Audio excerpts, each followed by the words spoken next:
Hello everyone, welcome to talking textbooks Kota live. आज हम जिस चैप्टर के बारे में बात करने वाले हैं उसके बारे में इंट्रोडक्शन पार्ट आप लोग पहले देख चुके हो, यानी कि एक दिन पहले हम लोगों ने देखा था डेफिनेटली।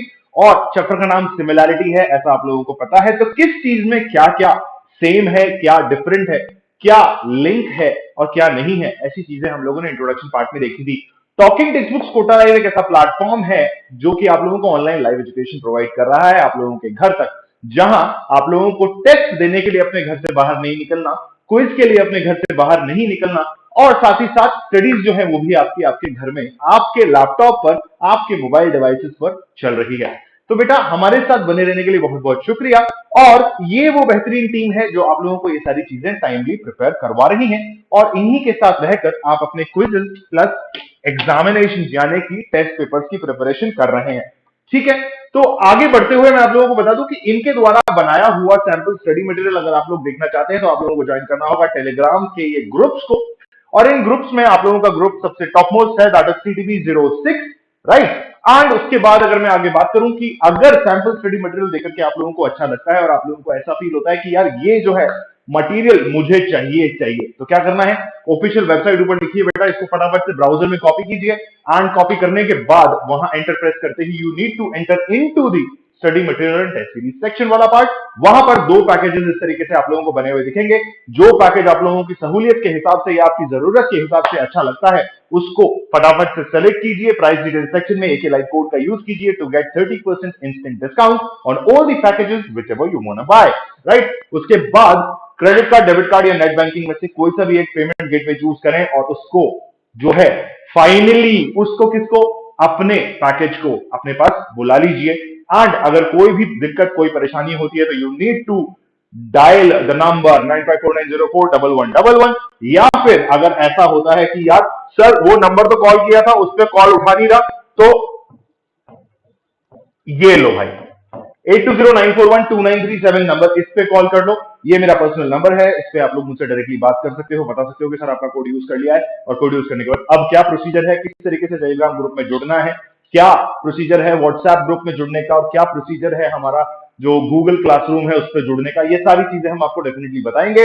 और साथ ही साथ अब कर लो भाई cardinal promise, which says I promise to listen to the complete lecture and make proper notes of it so that I can become a smart student.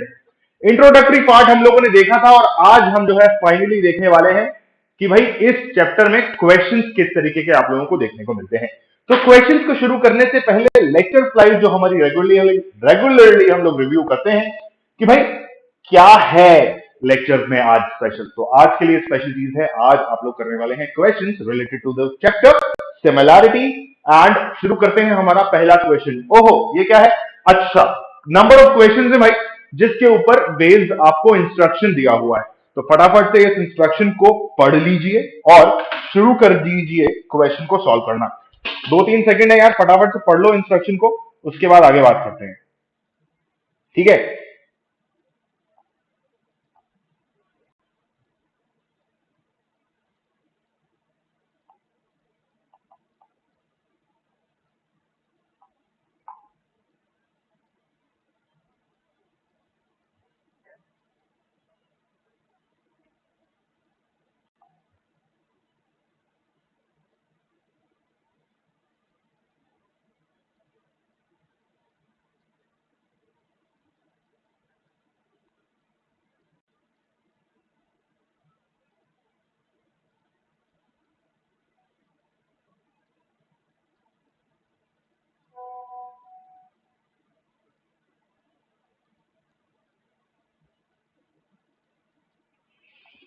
ठीक है, इंस्ट्रक्शन पढ़ लिया। इंस्ट्रक्शन कहता है in each of the following questions there is a certain relationship. यार देखो, relationship का होना बहुत जरूरी है। सिमिलैरिटी चैप्टर है तो relationship is the mandatory thing, ठीक है। किन में रिलेशनशिप चाहिए, जो भी वर्ड आपके सामने लिखा होगा उसमें रिलेशनशिप आप लोगों को डेफिनेटली देखनी होगी, ठीक है। फिर आगे कहता है कि सेमीकोलन, कोलन, डबल कोलन जो भी है भाई साहब उसमें रिलेशनशिप देखो और आगे बढ़ते चलो। तो चलो भाई शुरू करते हैं हमारा पहला सवाल आज के लिए।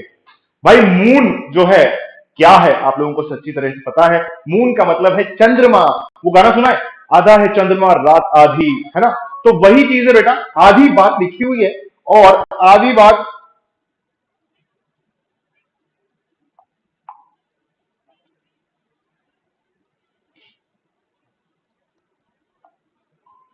क्या है? आधी बात लिखी हुई है और आधी बात अभी भी बाकी है। तो आधा है चंद्रमा, बात आधी, रात आधी, जो भी है भाई, फटाफट से शुरू करो। आधी रात होने को अभी बहुत वक्त है, तो शुरू करते हैं इस क्वेश्चन को सॉल्व करना। रिलेशन देखो क्या है। रिलेशन अगर आप देखते हो एग्जैक्टली, तो रिलेशन आप लोगों को क्या दिखाई देता है बॉस? रिलेशन दिखाई देता है मून लिखा है और सैटेलाइट लिखी हुई है, राइट? तो इसका मतलब क्या है? सिंपल सी चीज मुझे दे रखी है कि मून जो है एक सैटेलाइट है। आप में से कितने लोगों को पता है बॉस कि मून एक सैटेलाइट होती है? मून एक सैटेलाइट है, आप में से कितने लोगों को पता है? अगर नहीं पता तो लिख लो अपनी कॉपीज के अंदर कि बॉस मून जो है एक नेचुरल सैटेलाइट है, राइट? आर्यभट्टा और उसके बाद जीएसएलवी, ये सारी चीजें जो है ये आर्टिफिशियल सैटेलाइट हैं या मैनमेड सैटेलाइट हैं, राइट? और अगर हम मून की बात करते हैं तो this beautiful thing on the sky which appears in the night time is called as moon and is a natural satellite, right? तो नेचुरल सैटेलाइट की जब हम बात करते हैं तो अर्थ का रिलेशन किससे आप बना सकते हो भाई? अर्थ का रिलेशन सन से बनाओगे क्या? नो। अर्थ का रिलेशन एस्ट्रॉइड से बनाओगे? नो। अर्थ का रिलेशन सोलर सिस्टम से बनाओगे? बन सकता है सर, मगर मैंने कहा था कि यहां जो रिलेशन मेंटेन हो रखा है उसको आपको कैरी फॉरवर्ड करना है। तो यहां हम बात करेंगे दिस इज प्लैनेट। तो अगर आपसे कहा गया मून इज टू सैटेलाइट, तो आप कहोगे अर्थ इज टू प्लैनेट, ठीक है? तो ये प्लैनेट जो है इसको ध्यान में रखो। Option B is your correct answer for this type of a question and I would write option B here which will say what? Planet. ठीक है, planet। ठीक है बेटा, आई होप ये वर्ड क्लियर हो गया होगा। B planet is your answer, lock कर दीजिए। 100 रुपए आप लोगों को अपने मम्मी पापा से लेने बेटा, ठीक है, क्योंकि मैं केबीसी नहीं खिला रहा। चलिए आगे बात कर लेते हैं। एक और क्वेश्चन आप लोगों के सामने, रिलेशन देखो यार। फॉरकास्ट किस चीज का है?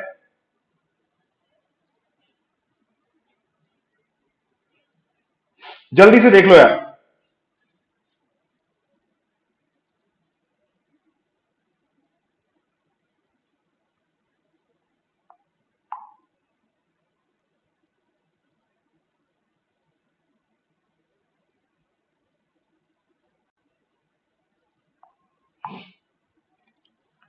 ठीक है, क्या है भाई? पॉडकास्ट जो भी हम करते हैं, यानी देखो पहले तो क्या है कि आप लोगों को एक्चुअली इंग्लिश में जो वर्ड्स यहां लिखे हुए हैं उनका मीनिंग समझ में आना चाहिए। तो अगर मैं पॉडकास्ट का मीनिंग आप लोगों को बताऊं तो है, पॉडकास्ट का मतलब होता है भविष्यवाणी, यानी कि ऐसी चीजें जो फ्यूचर में होने वाली है उनके बारे में बात। तो पॉडकास्ट का मतलब है भविष्यवाणी जो कि हमेशा फ्यूचर की जा सकती है, राइट? पास्ट की भविष्यवाणी तो कोई नहीं कर सकता ना भाई, कि पास्ट में जो है ये होने वाला है, ऐसा तो कोई नहीं बोलता ना। तो क्या हुआ? फोरकास्ट जो है वो फ्यूचर का होता है। तो रिग्रेट जो है किस पे होना चाहिए भाई? रिग्रेट जो है वो किस पे होना चाहिए, ऐसा आप लोगों से मैं सवाल पूछ रहा हूं। जल्दी से बता दो यार, जल्दी से बता दो। अगर फोरकास्ट रिलेटेड है,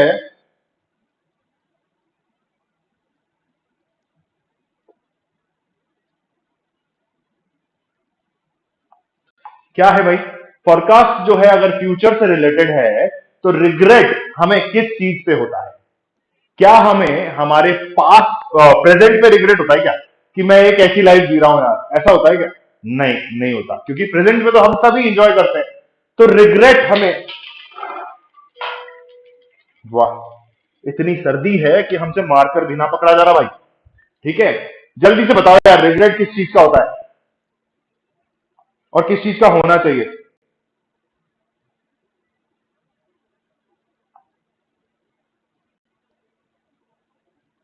ठीक, क्या है? अच्छा, ऐसा तो नहीं है ना कि आप लोगों को ये जो वर्ड लिखा हुआ है ऑप्शन, सॉरी, ठीक है, एटॉन का मतलब जो है आप लोगों को नहीं पता, तो मैं बता दूं कि इसका जो मीनिंग है, एटॉन का मतलब जो है या मीनिंग जो है वो है मेक अमेंडमेंट, है ना? यानी कि उन चीजों को सुधारना। तो डेफिनेटली एटॉन तो आपका मीनिंग नहीं हो सकता या रिलेटेबल नहीं हो सकता रिग्रेट से। तो पास्ट जो है उस पर हमें रिग्रेट होता है, और एक हमारे सिन, यानी कि सिन यानी कि हमारे जो पाप होते हैं उन पे हमें रिग्रेट होता है, ठीक है? तो क्या चीज होनी चाहिए, जल्दी बताओ यार। फॉरकास्ट अगर फ्यूचर से रिलेटेड है तो रिग्रेट हमें जो है या तो पास या सिन, दोनों में से किसी चीज पे होना चाहिए, है ना? समझ रहे हो भाई? इससे भी तो रिलेशन बिठाओगे, बिठाओगे कि नहीं बिठाओगे? बिल्कुल बिठाओगे मेरे हिसाब से तो। ऑप्शन सी यानी कि पास, ठीक है, पास, हमारा जो पास है उस पे हमें रिग्रेट होना चाहिए। आगे बढ़ते हैं बेटा। अगला सवाल एक और, इन्फ्लुएंजा जो है क्या है और टाइफॉइड क्या है? रिलेशन देखो यार, जल्दी से देखो। बैक्टीरिया है, बैसिलस है, पैरासाइट है या प्रोटोजोआ है? ठीक है, जल्दी।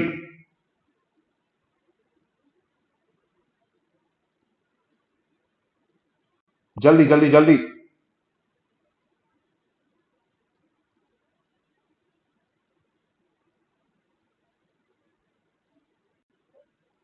भाई typhoid is an infectious disease, ये तो पता है, ठीक है, लेकिन इन्फ्लुएंजा और, देखो अब टाइफॉइड और इन्फ्लुएंजा जो है वो किसकी वजह से होता है?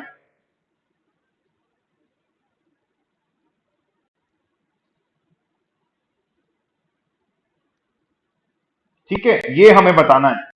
तो भाई मुझे एक चीज बताओ, टाइफॉइड किसकी वजह से होता है, ऐसा मुझे बताना है। जल्दी से बता दो यार भाई। बैक्टीरिया, सॉरी, इन्फ्लुएंजा जो है मुझे वायरस की वजह से होता है, तो टाइफॉइड किसकी वजह से होता है, ऐसा बताना है।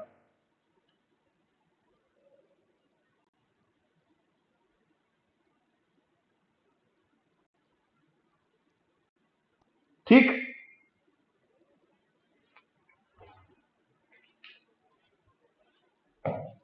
बैक्टीरिया, टाइफॉइड जो है बैक्टीरिया की वजह से मुझे होता है, ऐसा मुझे बताना है। क्लियर?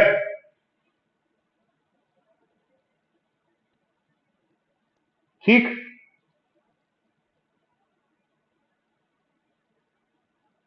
समझ रहे हो क्या?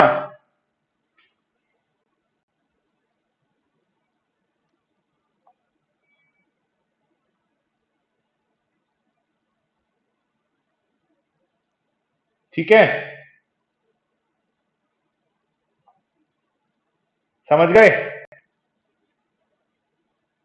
अरे समझे कि नहीं समझे? भाई टाइफॉइड किसकी वजह से होता है, ऐसा आप लोगों को बताना है।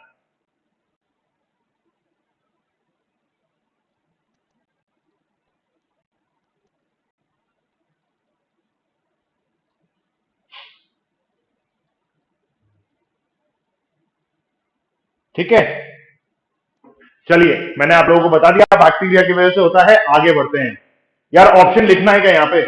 ये लो लिख देता हूं, बैक्टीरिया। क्लियर? आगे बढ़ते हैं बेटा। फोर्थ क्वेश्चन आप लोगों की कंप्यूटर स्क्रीन पर फिर से एक बार दे रखा है। Fear is to threat, so anger is to what? देख रहे हो?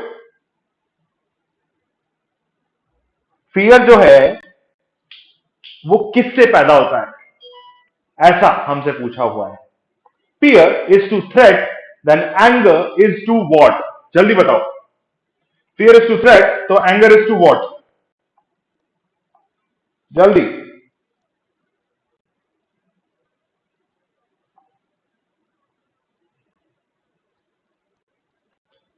एंगर कैसे होता है, ऐसा मुझसे पूछा हुआ है। ठीक है, जल्दी बताओ, जल्दी जल्दी जल्दी।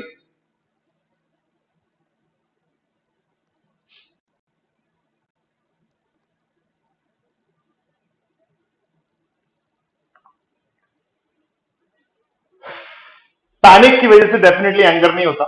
एक सेकेंड, पैनिक की वजह से डेफिनेटली एंगर नहीं होता, ठीक है। कंपल्शन की वजह से डेफिनेटली एंगर नहीं होता, और एंगर से फोर्स का कोई रिलेशन नहीं है बॉस, है ना? ऐसा तो नहीं ना एंगर होगा तो ताकत ज्यादा लगाओगे, ऐसा तो नहीं होता, ठीक है। पैनिक का मतलब होता है घबराना या डरना, ठीक है। तो एंगर जो है डर की वजह से नहीं आता, ये भी हमें पता है। कंपल्शन का मीनिंग क्या होता है? एक तो ये यहां कंफ्यूजन हो सकता है और एक यहां हो सकता है। तो मुझे एक चीज बताओ यार, आपको गुस्सा किसी चीज पे कब आता है? मान लो आप दुखी बैठे हो, या आप ऐसे बैठे हुए हो, आपको कोई छेड़ रहा है, ठीक है, ध्यान रखना, आप अपने रूम में ऐसे ही बैठे हो और आपको कोई छेड़ रहा है, अरे अरे अरे, क्या कर रहा है, क्या कर रहा है, क्या कर रहा है? इफ समवन पोक्स यू और if someone is poking you, तो आप क्या करोगे? प्रोवोक हो जाओगे, और फिर आपको गुस्सा आएगा कि भाई क्यों परेशान कर रहा है यार।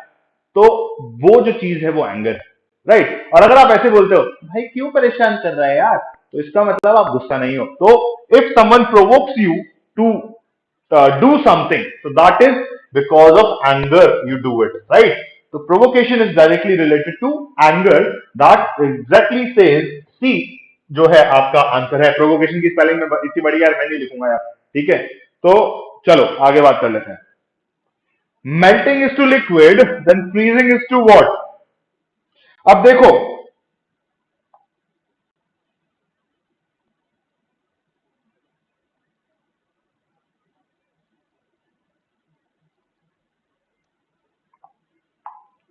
मेल्टिंग अगर लिक्विड से रिलेटेड है, मेल्टिंग अगर लिक्विड से रिलेटेड है, तो फ्रीजिंग किससे रिलेटेड होगा बॉस? ऐसा मुझसे पूछा गया है, या ऐसा मुझसे जो है पूछ रही है ये क्वेश्चन पूछने वाली स्क्रीन।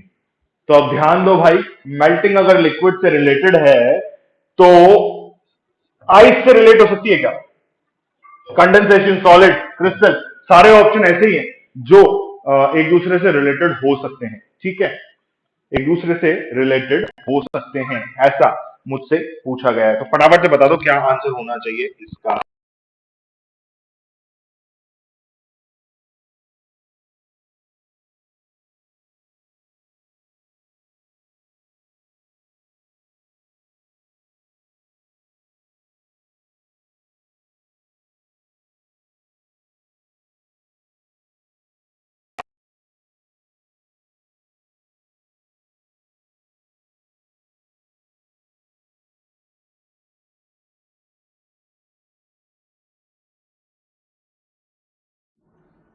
ठीक है मेरे भाई, तो मेल्टिंग अगर लिक्विड से रिलेटेड है तो फ्रीजिंग इज टू आइस हो सकता है, बट लिक्विड का रिलेशन आइस से नहीं हो रहा, ठीक है। लिक्विड का रिलेशन जो है वो सॉलिड से हो सकता है या गैस से हो सकता है। Condensation is a form, condensation क्या है? इज अ प्रोसेस, ठीक है। कंडेंस, तो कंडेंस क्या है? Condense is a activity, right. Ice क्या है? एक ऑब्जेक्ट है, this is a object, right, this is a activity and this is a form. क्या है? फॉर्म है ये। And crystal is also a form, ठीक। लेकिन अगर मैं आपसे बात करता हूं लिक्विड की, तो लिक्विड के साथ वाला फॉर्म कौन सा है? सॉलिड है बॉस। तो अपना आंसर क्या होना चाहिए? सॉलिड होना चाहिए, ठीक है ब्रो। तो ये सॉलिड मेरा आंसर होगा, ऐसा मैं आप लोगों को बता देता है, ठीक है। चलिए अगले सवाल पे चलते हैं। We move on to the next question of the evening which says clock is to time then thermometer is to.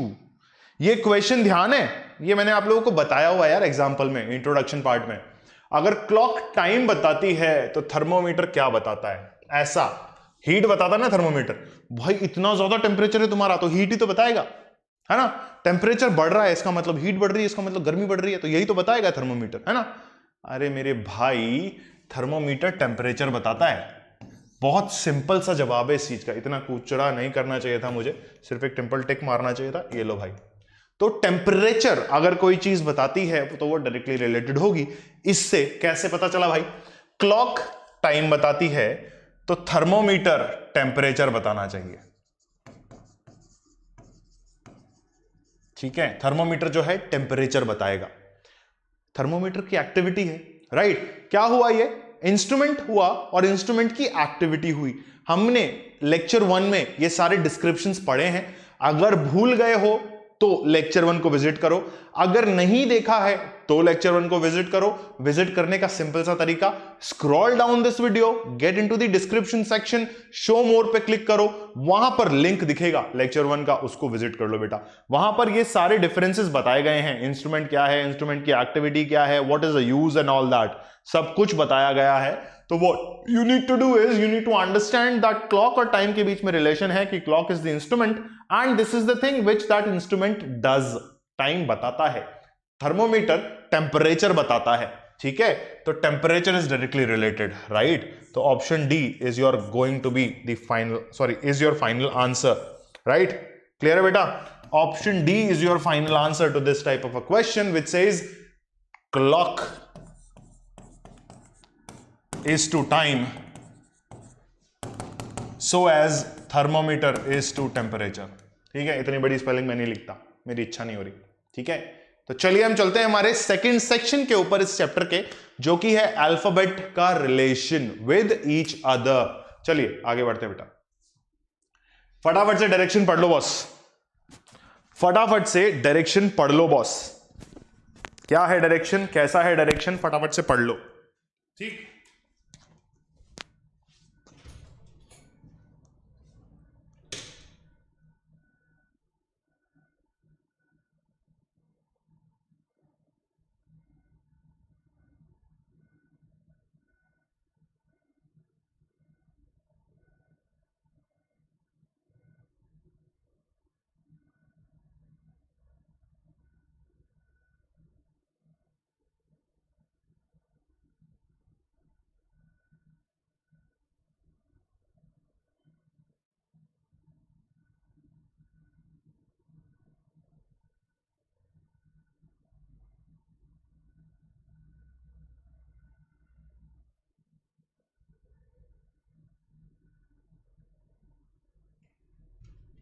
हाँ भाई, इंस्ट्रक्शन पढ़ लिया होगा ऐसा मैं मान रहा हूं, है ना। क्या है ये वर्ड रिलेशन हम लोगों ने अभी तक देख लिया। अब जो है ये क्वेश्चन है आप लोगों का अल्फाबेट रिलेशन के ऊपर। किसके ऊपर है बेटा? अल्फाबेट्स का रिलेशन के ऊपर ये क्वेश्चन है ना। नॉइज बाहर का थोड़ा सा आ रहा था, इसलिए हमने जो है गेट बंद कर दिया है एकदम। अब हम अकेले हैं इस स्टूडियो के अंदर, ठीक है। कौन है? हम अकेले हैं स्टूडियो के अंदर, ठीक है। तो क्या हुआ कि आपसे रिलेशन पूछा गया है बॉस, आपसे रिलेशन पूछा गया है इस सवाल के अंदर। देखो अल्फाबेट्स का रिलेशन थोड़ा सा डिफिकल्ट होता है, ये मैं आप लोगों को पहले ही बोल देता हूं, ठीक है। अल्फाबेट्स का रिलेशन थोड़ा सा डिफिकल्ट होता है, इट इज बिट डिफिकल्ट, ठीक। तो क्या है इसका आंसर? AGIO। ध्यान से अगर आप देखोगे तो आप लोगों को एक्चुअली इस क्वेश्चन के अंदर ना पोजीशन याद होनी चाहिए, यानी कि वापस से जिक्र किसका आ रहा है? चैप्टर नंबर 1 का, जो हम लोगों ने पहले पढ़ लिया है, अल्फाबेट टेस्ट और नंबर टेस्ट वाला जो क्वेश्चन है। मैंने इसीलिए कहा था चैप्टर 1 में कि भाई ये पोजीशंस याद कर लेना, क्योंकि मेंटल एबिलिटी के अंदर ये पोजीशंस बहुत जरूरी होती है यार। 26 पोजीशंस ही तो हैं, याद करने में क्यों जोर आता है तुम लोग को? मत करो याद, मुझे कोई दिक्कत नहीं, करो इस क्वेश्चन को सॉल्व अब, ठीक है, फटाफट से कर लो।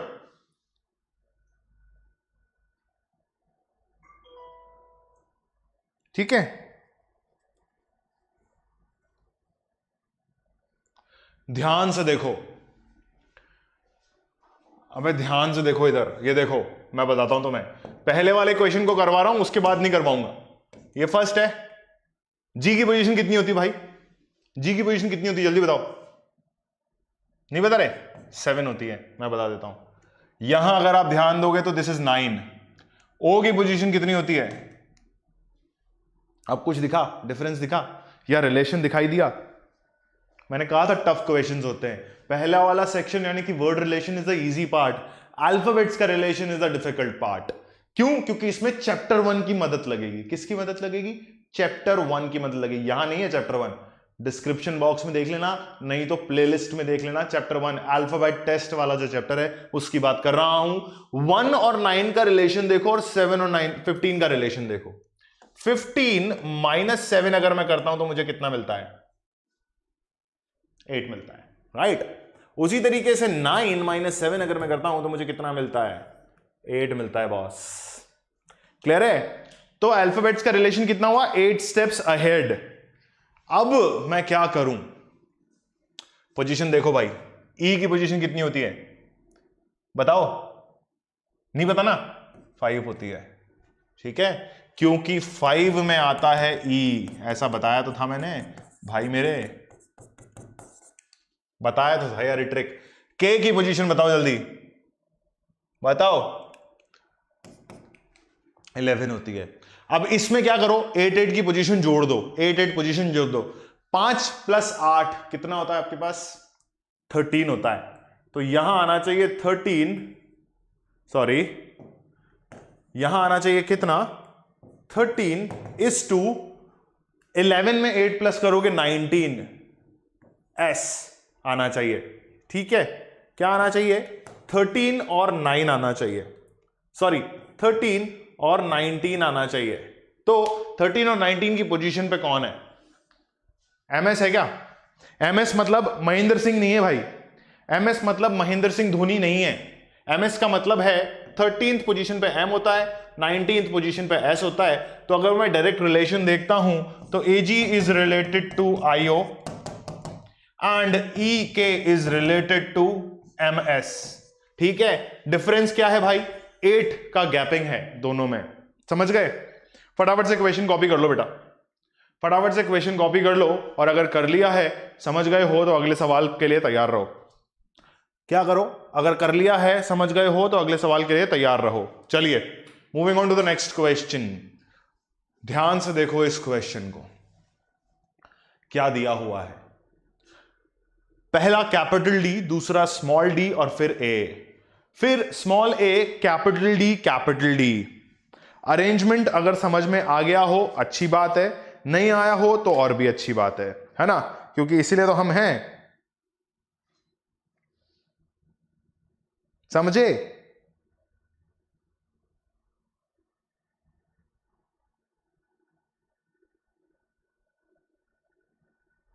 ठीक है, देखो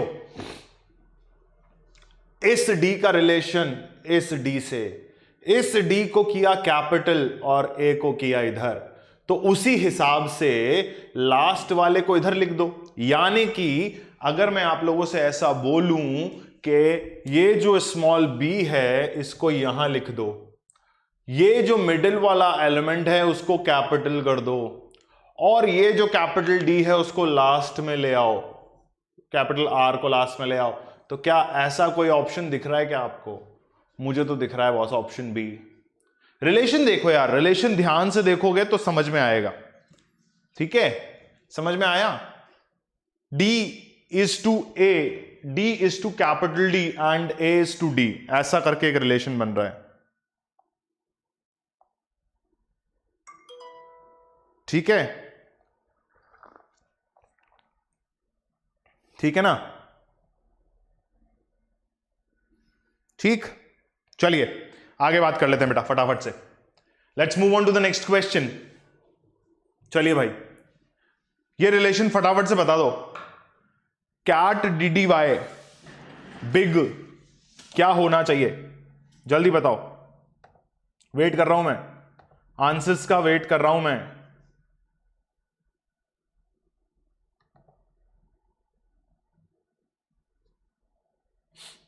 ठीक है भाई लोग, आंसर्स का वेट कर रहा हूं।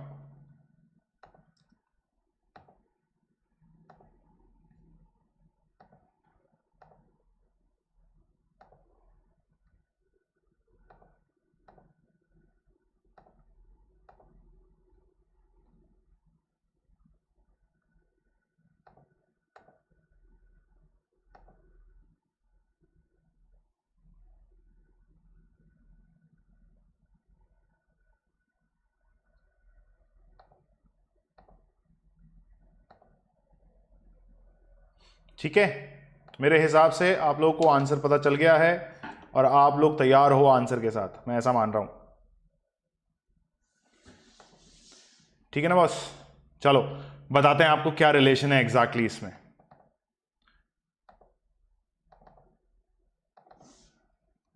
क्या रिलेशन है ऐसा हम आपको बता देते हैं अभी, ये लीजिए।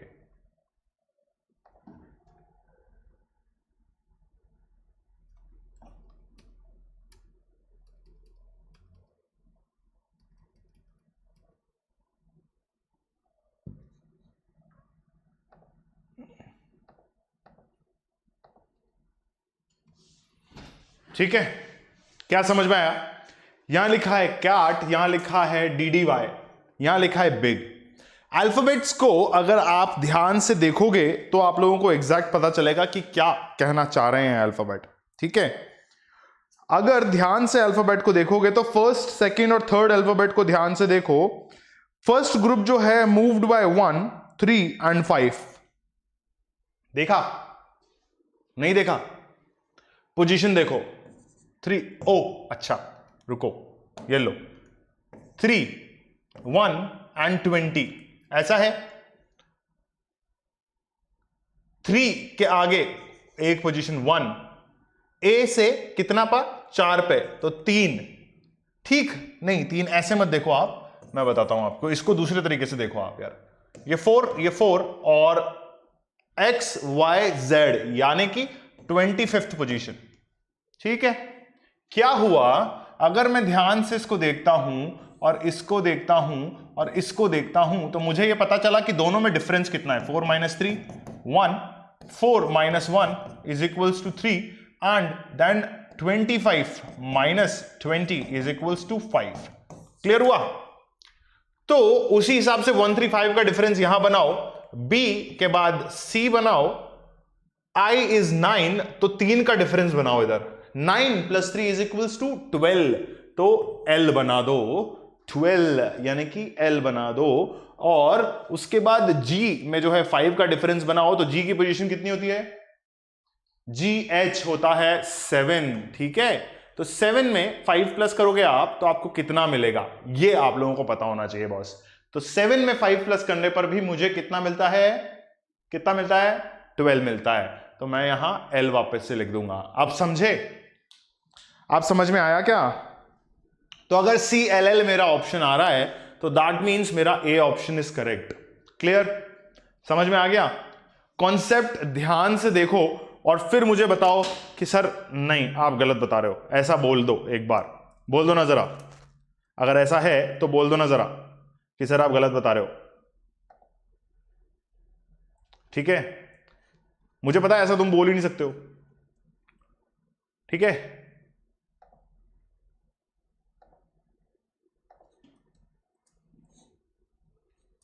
चलो भाई अगले सवाल की तरफ अग्रसर होते हैं। अगला सवाल वापस से अल्फाबेट्स, वापस से अल्फाबेट्स।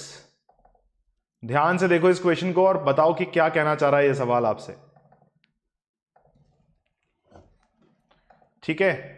मुझे पता है आप लोगों को पता है इसका जवाब, but still I want to ask you people a simple question कि भाई जवाब दे दो जल्दी, जल्दी से देखो और बताओ।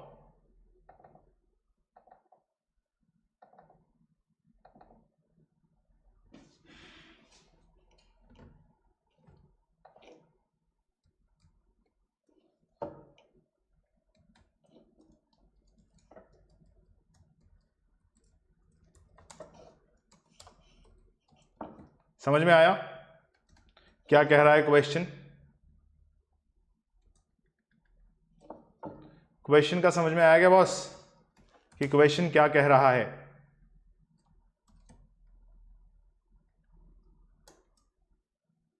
नहीं आया तो बता दो।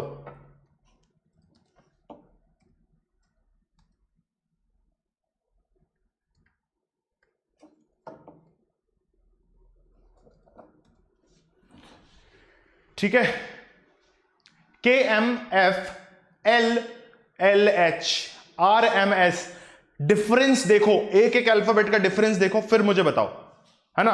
हिंट मैंने दे दिया है, एक एक अल्फाबेट का डिफरेंस देखो और फिर मुझे बताओ कि क्या समझ में नहीं आया, ठीक?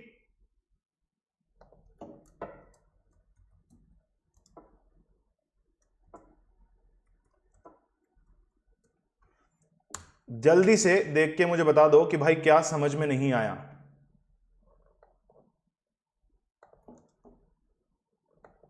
ऐसा मैं आप लोगों से कह रहा हूं कि जल्दी से देख करके मुझे बता दो कि क्या समझ में नहीं आया। अल्फाबेट्स का डिफरेंस काउंट कर रहे हो क्या? अल्फाबेट्स का डिफरेंस काउंट कर लो, पता चल जाएगा एक्चुअल आंसर क्या है,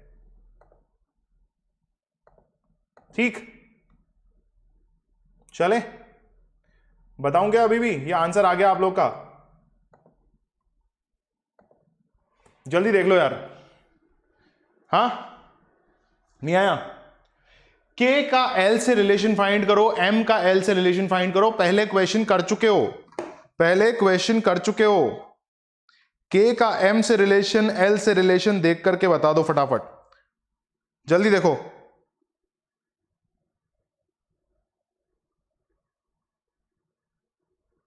ठीक है,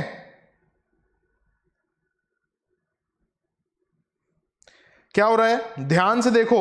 अगर आप पोजीशन देखते हो तो फर्स्ट थर्ड जो है of the first group, first and third of the first group are moving 1 and 2 steps ahead. देख रहे हो क्या हो रहा है? के की पोजीशन देख के बताओ मुझे, और फिर बताओ के की पोजीशन कितनी होती है? जे के होती है, आई की पोजीशन 9, 10 और 11, ठीक। एल की पोजीशन 12, एम की पोजीशन 13, एल की पोजीशन 12 और एफ की पोजीशन 6, एच की पोजीशन 8। अब बताओ, अब समझ में आया?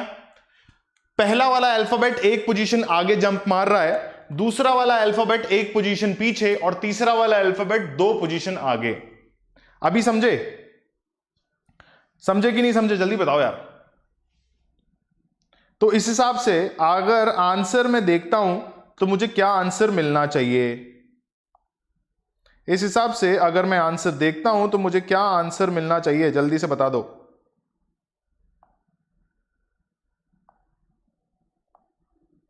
समझ गए?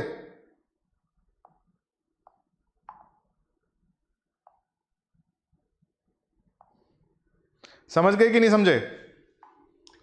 भाई आर की पोजीशन लिखो 18, एम की पोजीशन 13 और एस की position 19।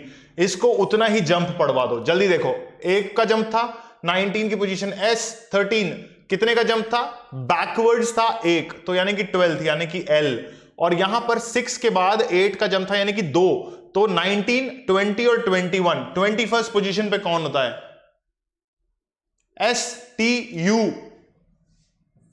SLU should be the answer to this type of a question, which is option B। समझे? आगे बढ़ते हैं, चलो एक और देखो भाई, जल्दी देख लो, जल्दी देखो और जल्दी बता दो मुझे कि इसका आंसर क्या होना चाहिए।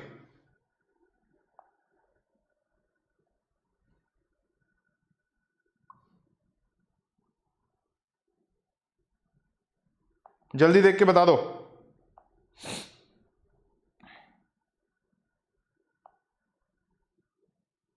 नहीं बताओगे? नहीं बताओगे क्या? जल्दी बता दो यार भाई प्लीज, ध्यान से देखो। ये कुछ दिख रहा है क्या? अच्छा, ऐसा मार्कर ही सेलेक्ट नहीं किया था सर। सी से सी, ए से ए, सी से ई और ये के, उल्टा ऑर्डर दिख रहा है क्या? नजर आ रहा है? क्रैक को उल्टा लिख दिया है बेटा, कुछ नहीं किया, क्रैक को उल्टा लिख दिया है।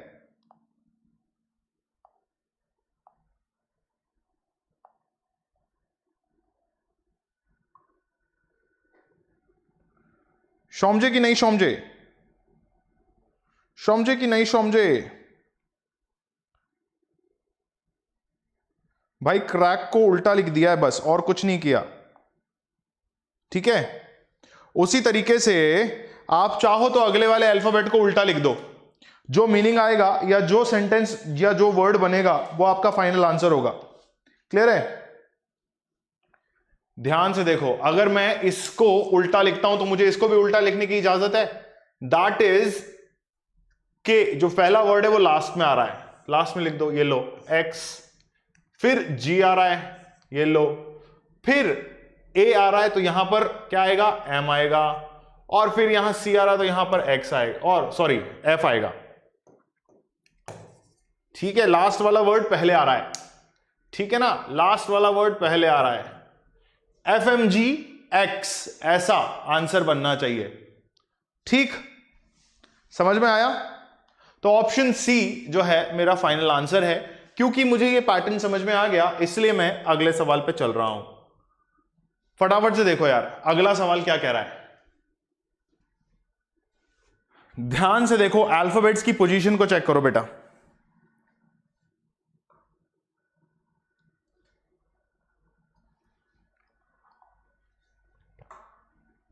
यार अगर अल्फाबेटिकल पोजीशन याद होती ना तो ये इजीली कर लेते आप लोग। ये देखो, ई से एफ, जी से आई से एल, के से ओ। ई की पोजीशन 5, एफ की पोजीशन 6, जी की पोजीशन 7, आई की पोजीशन 9, आई की पोजीशन 9 और एल की पोजीशन 12, के की पोजीशन 11 और ओ की पोजीशन 15। कितने का जंप? 1 का, 2 का, 9 और 12 3 का, ठीक है। 12 माइनस 9 कितना हुआ? 3, 15 माइनस 11 4। अब समझे? 1 2 3 एंड 4 का जंप है। क्या है? 1 2 3 4 का जंप है। 1 2 3 4 का जंप है। तो इसी चीज को मैं यहां पे मेंटेन रखता हूं और ये कहता हूं कि 5, एफ की पोजीशन है 6, एच की 8, जे की, आई के बाद जे आता है तो 10 और एल की पोजीशन 12। तो इतना ही जंप यहां फटाफट पढ़वा दो। 1 का जंप मतलब 7 पोजीशन पे कौन है भाई? जी। एच के बाद 2 का जंप यानी कि 10th पोजीशन पे कौन है? कौन होना चाहिए? जे होना चाहिए। जे की पोजीशन 10 तो 3 का जंप यानी कि 13th पोजीशन पे एम होना चाहिए मेरे पास। और एल की पोजीशन 12 तो मेरे पास 4 का जंप होना चाहिए। तो 12 + 4 = 16 which will give U P, which will finally give you option A। समझ गए? तो आई होप ये क्वेश्चंस आप लोगों को समझ में आए हों। इन्हीं क्वेश्चंस का एडवांस लेवल जो है मैं आप लोगों के लिए अगले लेक्चर में लेकर के आऊंगा और अच्छे इसी तरीके के क्वेश्चंस हम लोग डेफिनेटली करेंगे जो कि आने वाले हैं आपके ओलंपियाड लेवल क्वेश्चंस में। That will be lecture number 3 और उसके बाद हम जो है आपका फाइनल लेक्चर यानी कि रिवीजन लेक्चर करेंगे। Till then if you have liked the session please press the like button in the video below, ठीक है। And if you want to share this session with all your friends, please start sharing the session right now. And if you haven't subscribed the channel yet, please remember to subscribe the channel Talking Textbooks Kota Live and do not forget to press the bell icon so that you may remain notified for the upcoming videos. And keep joining the family of 6,000 plus subscribers and keep cracking all your goals whichever you want to by using my code AKLIVE. Thank you.